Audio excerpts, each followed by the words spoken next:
Alors, je vais très brièvement aussi partager quelques réflexions sur les élections aux États-Unis. Tout d'abord, sans mettre en doute le caractère démocratique des États-Unis, on ne peut pas considérer le système électoral américain comme un modèle démocratique. Ce système il est très archaïque et opaque et prêt à toutes sortes de falsifications. Et dans ces conditions, on ne peut jamais être certain d'un résultat. Alors, on attend toujours la proclamation des résultats officiels pour que le président Poutine puisse enfin envoyer un télégramme de félicitations à un nouveau président des États-Unis. Bien sûr, on ne met pas en doute l'élection du président Joe Biden, mais quand même, nos règles protocolaires sont telles que, avant de connaître définitivement les résultats d'une élection, on n'envoie pas de félicitations. Alors, je voudrais dire quelques mots sur la personnalité de Joe Biden, puisque je crois que c'est important. Alors, si on considère son parcours professionnel, je dirais qu'il correspond plus au poste suprême du pays que celui de Donald Trump. D'ailleurs, qu'on ne regrettera pas. Je crois que son mandat a été peut-être le pire dans l'histoire des États-Unis. Mais avec Joe Biden, je dirais qu'on entre dans une période de grande incertitude. L'âge avancé du nouveau président inspire beaucoup d'inquiétudes. Sera-t-il capable de gouverner réellement? Nous avons connu cette situation en URSS avec Yuri Andropov et Konstantin Tchernenko entre 1982 et 1985. Je crois que plus que jamais, c'est la suite qui va faire le roi. Et la suite, ce sont les néoconservateurs qu'on a déjà connus avec Barack Obama et Hillary Clinton. Nous les connaissons et franchement, nous n'attendons rien de bon de leur part avec leur droit-le-misme et mondialisation.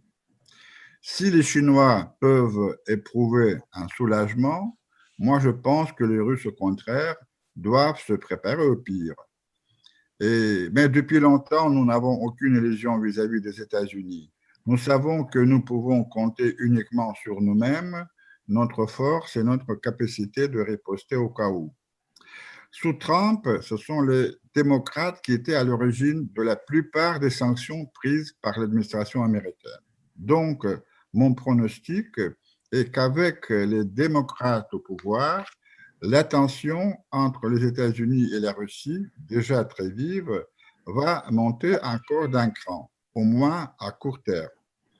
Et comme l'Europe a une politique qui suit beaucoup celle des États-Unis, nos relations avec l'Europe ne vont pas s'améliorer, au moins dans le proche avenir. La seule retombée positive de l'élection de Joe Biden pourrait être dans le domaine du contrôle des armements. Joe Biden est allé à Moscou 2 fois, il était encore un jeune sénateur, en 1979 et en 1988.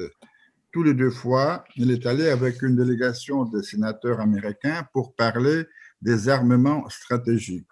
Alors, il connaît personnellement ce dossier et on peut s'attendre que la nouvelle administration américaine va prolonger le traité START 3 qui expire l'année prochaine. Avec l'élection de Joe Biden, certains nourrissent l'espoir que les États-Unis vont revenir au multilatéralisme. Je ne partage pas entièrement ces illusions. Tout d'abord, la doctrine America First ne date pas de Donald Trump, mais bien avant lui, et Joe Biden ne va pas la changer. Deuxièmement, les problèmes de multilatéralisme ne sont pas uniquement liés à l'attitude d'un seul pays, ne serait-ce que les États-Unis. C'est plus profond et plus grave. Depuis quelque temps, les diplomates ont perdu l'art de négocier. On ne négocie plus rien, on impose. C'est à prendre ou à laisser. L'aboutissement logique de cette posture sont les sanctions, surtout les sanctions individuelles. Alors, on ne dialogue plus, on sanctionne. C'est pourquoi je suis très sceptique qu'on pourra un jour revenir au multilatéralisme si on n'apprend pas à respecter l'autre. avoir du respect et pas uniquement de la tolérance vers son partenaire. Et là, on est à des années-lumière de ce cas de figure qu'on a connu dans les années 70 et 80. Pour un résumé, je dirais qu'avec Biden, le monde ne va pas changer beaucoup. Avec les démocrates néoconservateurs, dans les relations avec la Russie, mais aussi avec l'Europe, il y aura plus de tensions. Finalement, beaucoup de choses vont dépendre de l'Europe, de sa volonté de s'imposer comme un acteur indépendant de la vie internationale.